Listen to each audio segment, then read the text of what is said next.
Un monde professionnel qui peut s'accompagner parfois de stress. 30% des arrêts maladie seraient liés à des tensions au travail. Alors des initiatives voient le jour. Au Poiré-sur-Vie par exemple, une entreprise a décidé de faire appel à une sophrologue pour améliorer le bien-être de ses salariés. Des séances de relaxation sont ainsi organisées régulièrement pendant la pause déjeuner. Reportage à Pauline Laurent. Dans la salle de pause réaménagée pour l'occasion, cette petite dizaine de salariés de la CERTA participent à une séance de sophrologie. Pendant une demi-heure, ils se laissent porter par la musique apaisante et la voix calme de Nathalie Varouver, la sophrologue.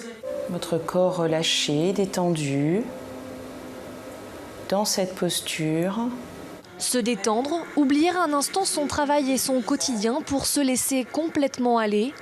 Une parenthèse en plein milieu de la journée pour ces salariés qui retrouvent ainsi du bien-être dans leur vie professionnelle et souvent même personnelle. Ça permet d'être mieux et au travail et chez soi et d'aborder les difficultés plus positivement. On travaille sur des techniques de respiration, donc je leur apprends la respiration abdominale.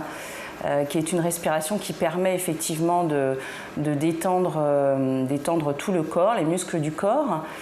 On travaille aussi sur de la visualisation, donc apporter et amener des images positives dans le cerveau. De retour à son poste de travail, Marc Piou, responsable qualité auprès des fournisseurs, se sent bien plus apaisé.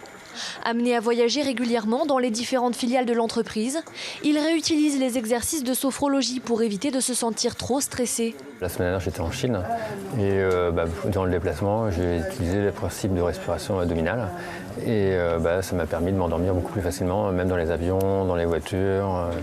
Donc je ne suis pas trop souffert du décalage horaire et du rythme un peu effréné qu'on avait durant les visites. Depuis 6 ans, les dirigeants de cette entreprise spécialisée dans la fabrication de vérins hydrauliques réfléchissent au bien-être de leurs salariés. Ça s'intègre dans une démarche plus globale chez nous, de mettre l'homme, les femmes, mais l'homme au grand H au centre de nos préoccupations. On a un métier qui est assez exigeant et qui nécessite de changer un peu les modèles de management.